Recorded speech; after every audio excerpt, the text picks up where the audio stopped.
मात नर्मदे। नर्मदे हरि योगी जी। योगी जी, आप मुझे ये वाला ज्ञान दो कि जो भी पलट के आ रहा है आज, जो भी पास्ट का, चाहे वो अचानक से मेरी लॉटरी लगना हो या किसी अनजान आदमी का आके मुझे किसी भी काम में हेल्प कर देना हो, तो या किसी का आके नुकसान कर देना हो कि मैंने सोचा भी ना और ऐसा भारी नुकसान हो गया, या ठीक ठाक जिंदगी चल रही थी इतना बड़ा गड्ढा आ गया, जो मुझे लगता है कि कहीं ना कहीं मेरे कर्मों का ही लेन देन रहा होगा, मेरे कर्म में ऐसा होगा, मैंने पास्ट में कुछ ऐसा करा होगा जो आज ये मुझे उसका परिणाम स्वरूप मेरे सामने आया।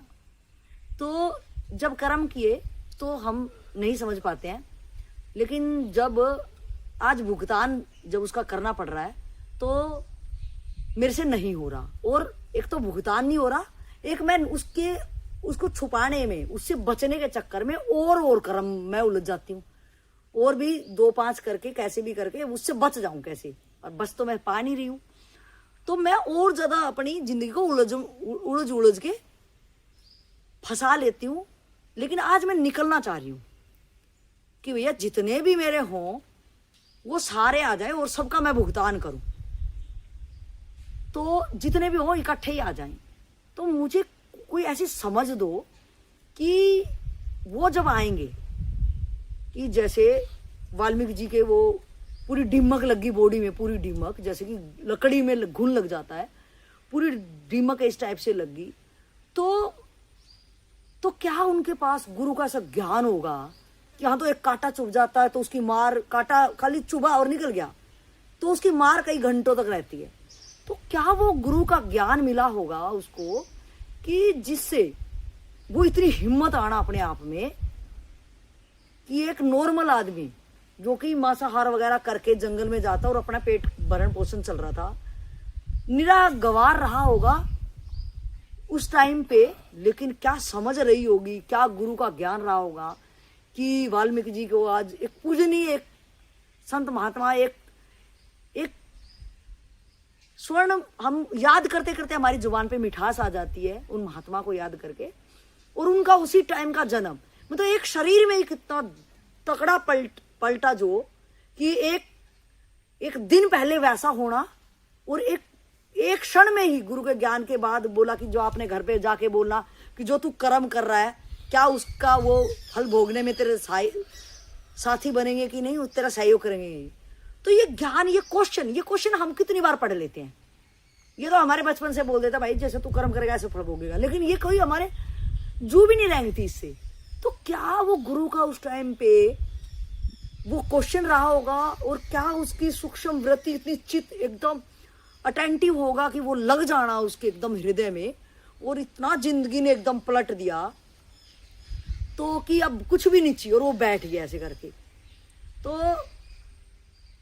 आप मुझे वो ज्ञान दो कि जब मेरे कर्मों का ऐसा आए, जब दुख आए, तो मैं उसको एक समझ के साथ में हंस खेल के उसको पूरा कर जाऊं कि भैया मैंने ही बोए हैं तो मैं ही काटूं, और मैंने बो दिए ना समझ में, समझ के जो भी बो दिए और समझ के ही बोए हैं। ये भी बेईमाना है कि ना समझी में कोई कुछ नहीं बोता भैया। तो जो मैंने बो दिए, तो मैं आज वो समझ, जिस समझ से बेईमाने से मेरे वो कर्म हुए, आज वो समझ से मैं उस समझ से वो भोगने में मैं सहायक हो जाऊं।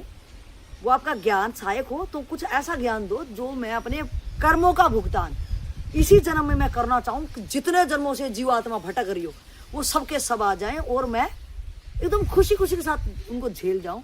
तो ऐसा मेरे को ज्ञान आप दें।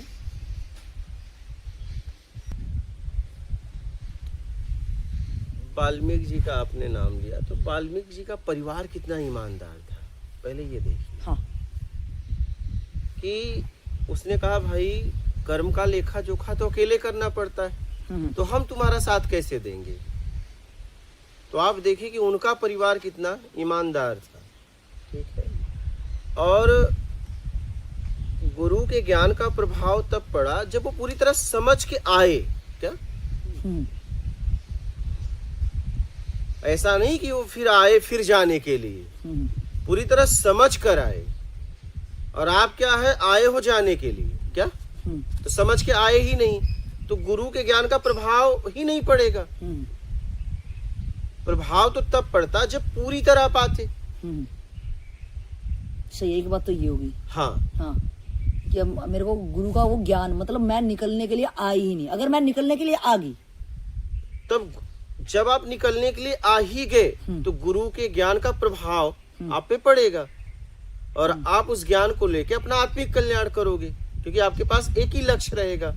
अभी तो आपके पास आप आए हो तो वही जाने के लिए, ठीक, आप उन्हें आश्वासन दे के ही आए हो। नहीं, आप नहीं, व्यक्तिगत आप अपनी बात कर रहे हो। मैं ये कहना चाह रही हूँ कि जो दुख आ रहे हैं जिंदगी में, हाँ, क्वेश्चन ये था कि दुख आ रहे हैं तो वो दुख मेरे कर्मों के कारण ही आ रहे हैं। ये समझ मैं कैसे करूं कि मैं तो किसी को निमित्त बना के बोलती थी इसके कारण मेरे को दुख आया। नहीं, इसी को हमें समझना है कि मेरे साथ कुछ भी हो रहा है तो उसका जिम्मेदार सिर्फ मैं। अगर दुख आ रहा है, सुख आ रहा है, दोनों, तो वो मेरे कर्मों के द्वारा ही आ रहा है। किसी के दूसरे के कर्म के द्वारा आपको सुख दुख नहीं मिल सकता।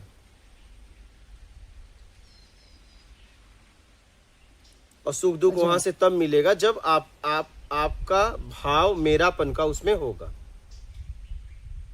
जैसे आपका मेरा कोई बीमार हो जाए तो आपको दुख होगा। जहां भी मेरा मेरा का भाव है, जहां जहां आपका मेरा मेरा का भाव है, वहां से कुछ भी उधर होगा परिवर्तन, तो आपको सुख या दुख दो में से एक होगा। मैंने अपना कोई अंश वहां पे, मेरा भाव का जितना भी अंश वहां पे होगा, उतने लेवल में मुझे सुख या दुख होगा। ठीक है, सही है। तो जब मुझे निकलना है तो पूरी तरह मुझे भागने से अच्छा है समर्पण कर देना है। क्या कर देना है?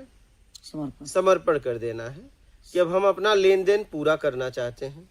मतलब समर्पण मतलब क्या? समर्पण मतलब होता है, जैसे मान लीजिए एक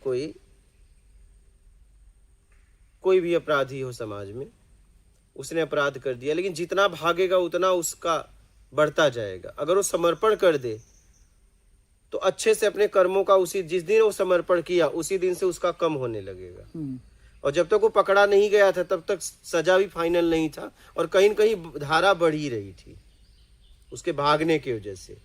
तो मुझे क्या है, हम क्या करते हैं, अपने दुख से बचने का उपाय करते हैं। हम कहते हैं हम बोर हो रहे हैं, हमें घुटन हो रही है, उस घुटन को मिटाने के लिए हम कुछ उपाय करते हैं। तो हमें ये देखना चाहिए कि वो घुटन है क्यों, तो अपने आप के प्रति समर्पण करना चाहिए कि अब मैं आगे से ऐसा कोई भी कर्म नहीं करूंगा जो कर्म बंधन देंगे, चाहे राग का चाहे द्वेष का। ना मुझे सुख चाहिए ना मुझे अब दुख चाहिए, दोनों नहीं चाहिए। सही है।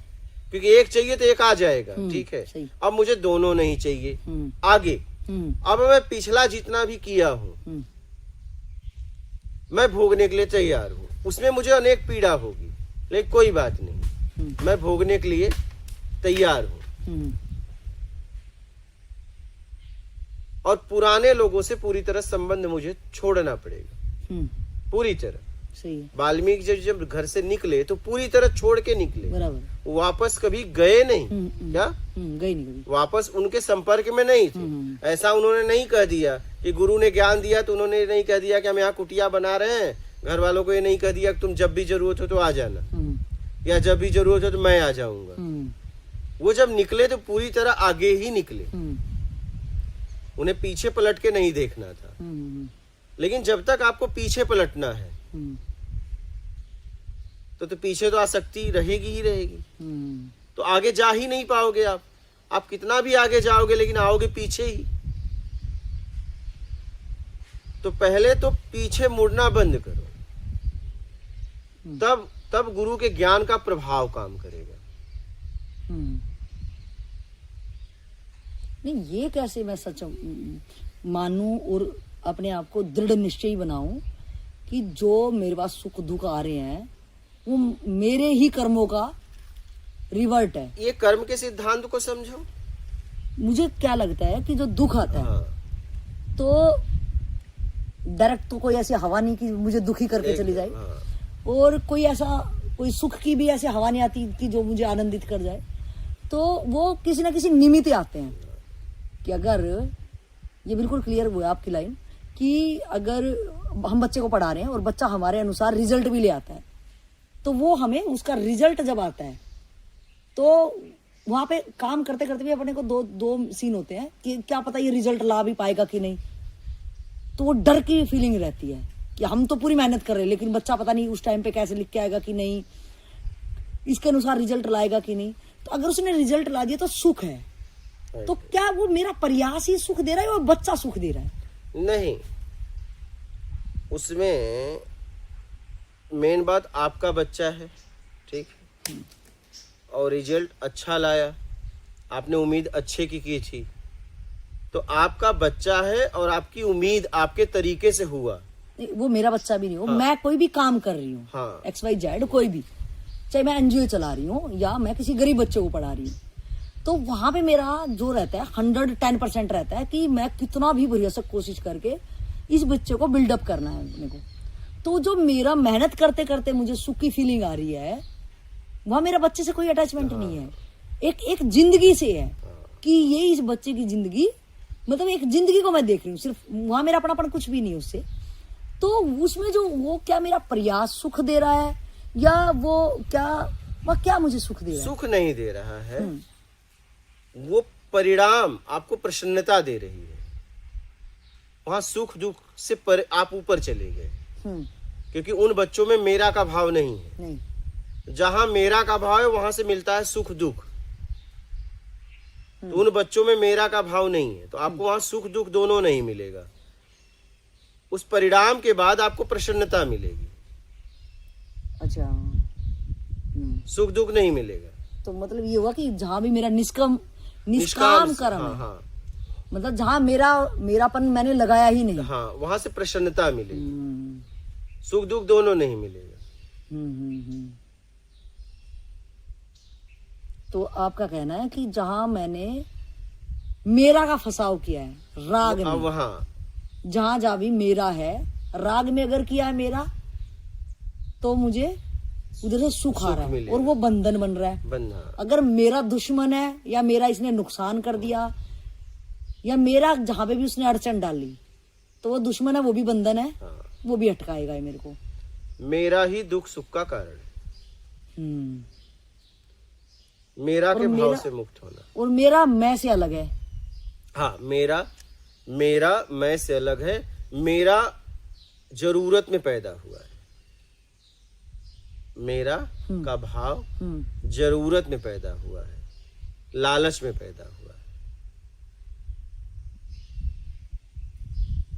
जैसे मैं से मेरा कैसे बना? जरूरत में, यानी जैसे शुरू से कुछ हमें जरूरत हुई, भूख की, शरीर की जरूरत। अच्छा, शुरुआत यहाँ से हुई। अच्छा, शुरुआत में जैसे बच्चा पैदा होता है तो हाँ, माँ से दूध मिला, दूध पिया, तो मेरी इसलिए मेरी माँ हो गई, बस। बहन भाइयों से प्यार मिला तो मेरे भाई बहन, पड़ोसियों से मिला तो मेरे पड़ोसी, और इसी तरह से ये मैं का फैला हो गया। देखेंगे तो मेरा सामने मेरा से सीधा अटैचमेंट नहीं है, उससे कुछ मिल रहा है, उससे अटैचमेंट हो गया। हाँ, बिल्कुल सही। अब हम सीधा उसको नहीं छोड़ सकते। अब देखना है कि किससे मुझे क्या मिल रहा है। वो मिलने की इच्छा छोड़ दोगी तो वो छूट जाएगा। क्या बात। अब गलती क्या हो रही है लोगों से कि हम सीधा उसको छोड़ना चाहते हैं, वो कभी नहीं छूट सकता। तुम चाहे हिमालय चले जाओ, उससे चाहिए था क्या, जब वो छोड़ोगे वो छूट जाएगा, चाहे वो सामने क्यों ना हो। एकदम बहुत बढ़िया। बहुत ही बढ़िया। अब लोग गलती क्या करते हैं, सीधा छोड़ना चाहते हैं, सीधा नहीं छूटेगा। आप देखो कि मेरा का जन्म कहाँ से हुआ है। मेरा का जन्म चाहिए में हुआ है, तो क्या किससे मिल रहा है, वो छोड़ दोगे तो वो छूट जाएगा। एकदम हम इंसान को छोड़ना चाहते हैं, वो कभी नहीं छूटेगा। क्योंकि इंसान से मुझे लगाव ही नहीं है। हाँ, मेरे को अपनी जरूरत से था ना, जरूरत उसके थ्रू होके वो जरूरत पूरी हो गई। हाँ, वो तो एक मशीन उपकरण था ना, वो तो बस। मुझे किसी व्यक्ति विशेष से अटैचमेंट जरा सा भी नहीं है। एकदम सही। नहीं, सही। हाँ, अगर उस आदमी विशेष में कुछ होता तो फिर सारी दुनिया को ही उसमें विशेषता दिखती ना। मुझे क्यों दिख रही है? क्योंकि मेरी जरूरत उससे पूरी हो रही है, बस। तो वो जरूरत बनाई रखी है, अगर मुझे उसे छोड़ना है तो उससे जरूरत पूरा हो रहा है, पहले वो छोड़ना पड़ेगा, वो छूट जाएगा। हाँ, ये देखनी है कि वो जो जरूरत मैंने उससे लगा ली है। हाँ। आज पहले शुरुआत में वो जरूरत थी, रियल की जरूरत थी, लेकिन आज वो जरूरत नहीं है, वो आदत बन गई है कहीं ना कहीं। कहीं ना कहीं एक आदत, मैंने कंफर्ट जोन ले लिया है कि जैसे जरूरत थी माँ के स्तनपान की, तो एक शिशु बच्चे के लिए जैसे वो जरूरत, बच्चा थोड़ा डेवलप हो जाता है तो बाहर का दूध माँ देने लग जाती है कि अब इसको जरूरत है नहीं। तो अपने को भी टाइम टू टाइम ये चेक करना है कि अगर मेरी उस टाइम पे जरूरत नहीं है तो मुझे उसको ऐसे ही छोड़ देना चाहिए जैसे कि माँ निबोध बच्चे से अपना स्तनपान छुड़वा देती है। तो मुझे फिर उससे अटैचमेंट खत्म हो जाए। अटैचमेंट उससे है ही नहीं, आपका अटैचमेंट किसी से नहीं। एकदम सही सही सही सही सही, बहुत बढ़िया। मेरी जरूरतें करा रही है बस। और जरूर तो मुझे लग रहा है बहुत जल्दी पूरी हो जाती हूँ, बस वो हम उस बंदे से फिर उम्मीद लगा के बैठे रहते हैं। हाँ, वो जरूर तो बहुत जल्दी नहीं पूरी हो जाती होगी। होती है, लेकिन फिर देगा 1 साल बाद 2 साल बाद, जब काम आएगा बोल दूंगा। ऐसे तो हम परिचय बना के रखे हैं। नहीं, जरूरत भी मतलब कितने जल्दी, मतलब कोई भी जरूरत को अगर मैं क्लियरिटी ऐसे देखूं कि जैसे मेरा सीनियर मेरे से छूटा, जब मैं वकालत में आई तो मेरे को बहुत ज्यादा जरूरत थी सीनियर की, जैसे मेरे जूनियर को मेरी बहुत जरूरत थी, लेकिन जैसे ही उनसे वो जरूरत पूरी हुई तो मैं अपने आप ही काम अलग अलग, मेरी अपनी एसोसिएट अलग बन गई है। तो वो कितना, मतलब अगर मैं उन चीजों को ध्यान से देखूं कि एक टाइम आता कि जरूरत पड़ती है एक समाज के दायरे में हर चीज को करने के लिए, कि उस चीज की जरूरत पड़ेगी। जैसे कि लंगड़ा आदमी हो गया कुछ टाइम के लिए उसको बहंगी की जरूरत पड़ेगी, जैसे रिकवर हुई बॉडी वो बहंगी कहाँ गई। हाँ, तो इसी तरह से जो मेरे को जो फसाव दिख रहा है कि एक टाइम जरूरत होती है कि निबोध बच्चे को माँ की जरूरत है, उसका भरण पोषण करने के लिए माँ बाप दोनों की जरूरत है, और जैसे वो बड़ा होता है खुद कमाने लगता है, वो बस वो जरूरतें, वो फिर जैसे उसकी शादी होती है तो वो जरूरतें वो अब वाइफ में ज्यादा देखता है या हस्बैंड में ज्यादा देखता है, उनको ऑटोमेटिक छोड़ देता है, क्योंकि उससे अब पूरी होने लगी ना। हाँ, उससे वो सारी चीजें वो होने लगी। तो मेरा अटैचमेंट मेरी जरूरत से है। और अगर मैं यहाँ पे ये देखूं कि जिसने अध्यात्म में चलना हो तो वो जो कहा गया कि भाई रोटी कपड़ा और मकान, तो उसको तो ये भी जरूरत नहीं रह जाती। अगर चरम सीमा पे जैसे आपकी तरफ पहुंच जाए तो आपका मतलब बिछोना धरती बन गई कि कहीं भी सो जा रहे हो, और आसमान आपका छत बन गई है, और मिल गया तो भी सही, ना मिल गया तो भी सही। मतलब जरूरतों को भी अगर मैं समेटने लग जाऊं कि भैया आज कितने सारे परिवार में तो सब जिससे जरूरत नहीं पूरी हो रही उनसे भाई बहन आपस में ही नहीं बोलते, बल्कि सोचते हैं इसकी कोई कमजोरी पता हो तो इसको यहाँ कैसे हम इसको दबा दें या इंसल्ट कर दे। भाई ये नहीं बोलते, बहन बहनों से नहीं बोलते, आपस में कोई भाईचारा भी नहीं है, शायद पड़ोसियों से होगा, आपस में बिल्कुल भी नहीं होगा। तो ये जरूरत भी मैंने अपने सुविधा अनुसार उनको बना लिया, वो जरूरत नहीं है कहीं ना कहीं। तो जो मेरे को अभी उस पॉइंट पे चलते कि मैं पास्ट के अगर जो दुख आ रहे हैं, तो आपने कहा कि ये समझो कि जो भी है वो तेरा ही किया हुआ है, आपके कर्म का ही परिणाम है, सीधी सिद्धांत है। इसे समझना भी है मुझे। भाई मेरे साथ अगर कुछ हो रहा है तो उसका जिम्मेदार अगर देखो तो मैं ही हूँ, और कौन है। लेकिन हम गलतफहमी हमारी क्या होती है कि हम पास्ट ना देख के मुझे जिसके थ्रू होके आ रहा है वो, कि मैंने मेरे बच्चे पे मेहनत की और मेरे बच्चा रिजल्ट नहीं लेके आया, मेरे बच्चे ने मेरी मनपसंद शादी नहीं की, मेरे बच्चे ने जो करना था वो मेरे लिए नहीं किया, तो ये मेरे वाला जो चीज आ जाती है, जो दुख आ रहा है, हाँ, तो वो मैं उस बच्चे पे थोप देती हूँ कि इस बच्चे के कारण मुझे दुख मिल रहा है। जो सो कॉल्ड माँ बाप की आज बहुत ज्यादा शिकायतें रहती आपने है, उससे अपने तरीके से उम्मीद लगा के रखी थी, पूरा हुआ तो सुख, नहीं हुआ तो दुख, बस। तो क्या मैं आज जो बच्चों को अभी पाल रहे हैं, अभी उनको वृद्धाश्रम में नहीं छोड़ा है, कि बहुत सारे हम देखेंगे कि वो वृद्धाश्रम की तरफ है, या तो अगर जो वृद्धाश्रम में नहीं है तो वो एक कोने में बैठे हैं, घर में उनका एक कमरा वृद्धाश्रम ही है, उनसे कोई बात करना पसंद नहीं करता, क्योंकि उनकी जिंदगी बस ऐसे ही रही होगी एक कि उन्होंने बच्चे पैदा किए, बस बच्चे पैदा किए और बस जैसे तैसे पड़ गए और हो गया काम। तो क्या वो एक आज जो माँ बाप के कहने से या खुद की जरूरत से उसे शादी कर लिया है, तो वो जो कि कल मेरी भी ये हालत होने वाली है, सेम है ये काल चक्र। अगर मैंने अपनी समझ को डेवलप नहीं किया तो कल मेरी भी वही हालत होने वाली है कि एक कोने में मैं बैठा रहूं, कौन आ रहा है, कौन क्या कर रहा, बस मैं एक चौकीदार की तरह बैठा रहूं और मुझे घर का बंदा कोई सुनना पसंद नहीं कर रहा। तो मुझे अब मैं छोटे बच्चे हैं मेरे, तो मुझे कि मैं ऐसी हालत में ना आ जाऊं।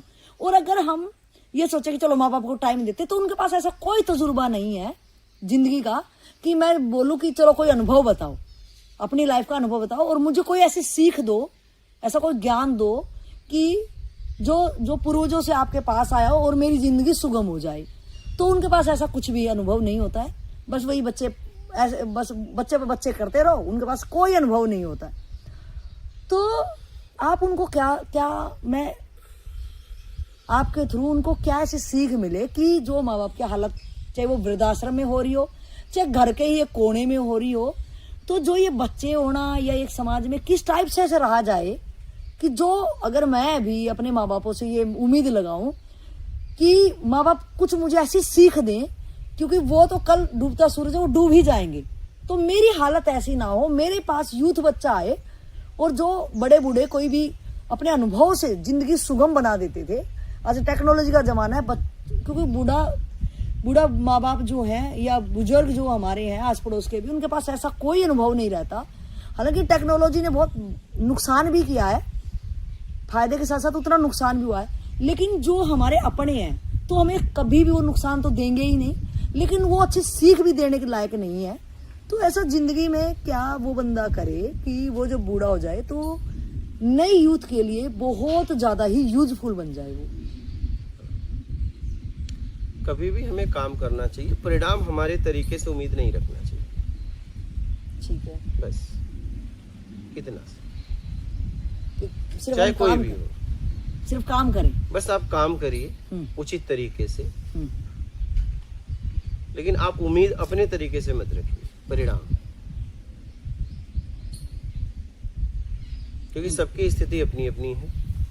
यानी हर आत्मा एक अपना कैरी करके लाती है बस, कुछ भी, हाँ। तो वो अपने अनुसार रास्ता खोज ही लेगी। हाँ, तो आप उसका सहयोग करिए उसको उसके उन्नति में, ना कि आप उससे कुछ कोई उम्मीद बना के रखिए। हाँ, तो मेरा वाला भाव ज्यादा अटैच ना हो हाँ। उसके साथ कि मेरा बच्चा है तो मैं ही करता रहूं। ठीक है, आपका है, ठीक है, तो आप उसे सहयोग करिए।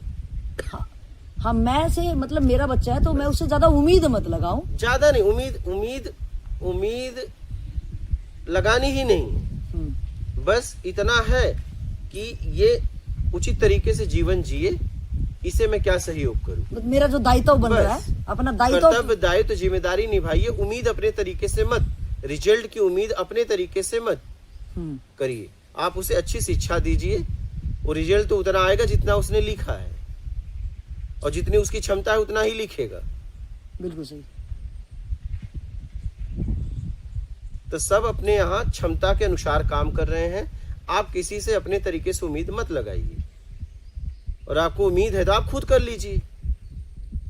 आप किसी पे निर्भर हो के अपनी उम्मीद क्यों पूरा करना चाहते हो, ये बताओ। आप कर लो, क्योंकि वो तो वैसा करेगा जैसा वो है। तो ये मूल मंत्र ही है आपका, कोई हाँ। भी चीज से निकलने के लिए, चाहे वो मेरा हो या तेरा हो। हाँ, तो मतलब उम्मीद ही ना लगाएं। आप कर दीजिए, परिणाम की उम्मीद मत लगाइए। तो मतलब उम्मीद लगाना ही बंधन है, दुख है, सुख है, क्योंकि आपके तरीके को पूरा हो गया उम्मीद तो सुख, नहीं हुआ तो दुख। और शायद मेरे को लग रहा कि उम्मीद भी हम जो मेरे अंदर कमजोरी रही, कहीं न कहीं आप कमजोर हो, हाँ, तभी तो लगाए हो। सही। अगर आप कमजोर नहीं होते तो नहीं लगाते। आप उसके द्वारा अपने मैं को खड़ा करना चाहते हो। मतलब उस आत्मा को भी हम यूज कर रहे हैं एक तरह आप यूज कर रहे हो समाज में, उसके द्वारा अपने रिश्तेदारों वगैरह में अपने मैं को खड़ा करना चाहते हो। आप खड़ा नहीं कर पाए हो, अब एक निमित्त बन गया है, आपको एक मोहरा मिल गया है। एकदम सही। तो आप उसके सहारे अपने मैं को खड़ा कर रहे हो, और जब नहीं खड़ा होता तो बड़ा दुख होता है। और बेचारा भाग भी नहीं हाँ। सकता, मतलब उस जिंदगी को यूज कर रहे हैं कहीं ना हाँ। कहीं। यहाँ देखोगे तो हर व्यक्ति का घुमा फिरा के अगर समझ नहीं है तो शोषण ही कर रहा है। इसलिए जीवन में सबसे जरूरी है सत्संग। मेरा अनुभव रहा, पहले तो नहीं लेकिन अब मेरा अनुभव रहा कि अगर इस समाज में संत नहीं होते तो समाज पशुओं की तरह जीवन जीता। जल मरता जीता भी कहा, जल मरता संसार। जहाँ तक मैं समझा है नहीं, इस सही है। संसार में सबसे जरूरी संत है। एकदम। हाँ, द्वेष को राग को इतना ज्यादा बढ़ा लेते, एकदम एक दूसरे का कत्ल ही कर देते। पूरा क्योंकि कत्ल हम जैसे अपने बच्चों का कर रहे हैं या माँ बाप हमारा कर रहे हैं, जो भावनाओं का गला घोट देते हैं, जो आपने बताया कि एक मोहरा मिल जाते हैं और वहां से हम भाग भी नहीं पाते, एकदम। क्योंकि बचपन में शरीर में ताकत नहीं होती और ना पैसे होते, तो हम वहीं पड़े रहते हैं। अब वो जैसे टाइप से भी हमें यूज करें। एकदम। ये तो अच्छा है, संसार में कुछ साल में कोई न कोई आत्मज्ञानी आ जाता है और ज्ञान को फैला के जाता है। कुछ लोग उस ज्ञान के द्वारा निकल जाते हैं, कुछ लोग जीते हुए निकलने का प्रयास करते हैं। तो मैंने समझा कि इस संसार में सबसे जरूरत अगर कुछ है तो सत्संग की। इस समय बहुत जरूरत है। सत्संग क्या मतलब? सत्संग मतलब किस तरीके से जिए कि सत्य तक पहुंचना हो जाए, अपने आप तक। जीवन को हम किस तरीके से जिया जाए, इस सत्संग के द्वारा ही पता चलता है। किस तरीके से जिया जाए कि सत्य तक पहुंचना हो जाए मेरा, बस यही है सत्संग। जीवन को किस तरीके से जिए कि मेरा पहुंचना सत्य तक हो जाए, ये है सत्संग। इसीलिए जीवन में सत्संग जरूरी है।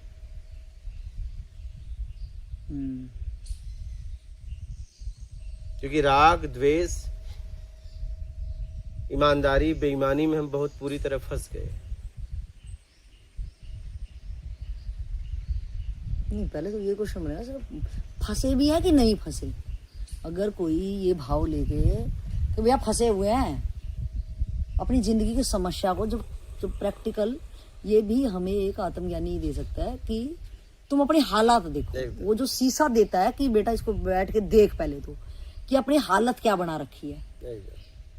क्योंकि हमें तो खुद भी नहीं समझ में आ रहा कि अभी हालात हमारे क्या चल रहे हैं। सिर्फ चेंज को हम सत्संग कह देते हैं कि कहीं पे कुछ भी चल रहा, भाई सत्संग सुन रहे, चलो 5 लोग बैठ के ताड़ी बजा रहे तो उसको भी हम सत्संग कह लेते हैं। जहां सत्य से मिलने का बात हो, चर्चा हो, उसे सत्संग कहते हैं। सत्य से मिलना कैसे हो जाए, और सत्संग वही कर सकता है सत्य तक पहुंचा हो, वही कर सकता है। बाकी प्रवचन कर सकते हैं, कथा कर सकते हैं। मैं ये भी कह सकती हूँ कि सत्संग का मतलब कि अब मुझे तो नहीं पता कि सत्य क्या है, सत्य क्या है, नहीं पता। अब सत्य तक पहुंचे तो सत्य की तो बात जब आएगी ना, जब मेरे को सत्य समझ में आएगा, तो मुझे तो ये डेफिनेशन भी नहीं अभी समझ में आएगी कि जो सत्य की सत्य तक पहुंचने की जो बात करे वो सत्संग होगा। मुझे ये बात समझ में ज्यादा आ जाती है ठेठ कि जो मेरी जिंदगी में क्यों दे दे, कि भैया ये तेरे साथ क्यों हो रहा है, कि अगर तू दुखी है तो क्यों है, और अगर मेरी कॉलर खड़ी है तो कॉलर क्यों खड़ी है, और ये कॉलर अभी गिरने वाली है तो गिरने में भी तू है। तो ये क्यों मेरी जिंदगी अगर कोई दे दे, बस दो देने वाले को मैं आत्मज्ञानी कहूं कि वो मेरा चेहरा मुझे दिखा दे और मेरे को झंझकोर के क्यों मुझे अगर कोई दे दे, जिसने मेरी जिंदगी में क्यों दे दिया, बस उसने क्यों का देना मतलब मेरे को समस्या दिखा दी उसने, तो उसको मैं आत्मज्ञानी कहूंगी। और को क्यों दे दिया और उसका ज्ञान जो मुझे निकाल देगा। बस क्यों दे दे, क्यों हुआ है और कैसे निकलोगे, बस इतना बता दे। ये हो गया मेरा सत्संग, ये मेरा इंडिविजुअल उसके साथ सत्संग हो गया मेरा, कि मैं उसके सामने आई, उसने मुझे पूरे दुखों का माजरा ये बताया, तेरी जिंदगी का है क्यों, तेरी जिंदगी, और ये तेरी जिंदगी है क्यों, और ये क्यों का जो समाधान दिया, जो उसके साथ संवाद हुआ, वो मेरा क्यों ही मुझे निकाल देगा उसका ज्ञान। तो ये मेरा उसके साथ सत्संग हो गया। बहुत बढ़िया, बहुत ही अच्छा, बहुत प्यारा लगा। बहुत बहुत धन्यवाद योगी जी का।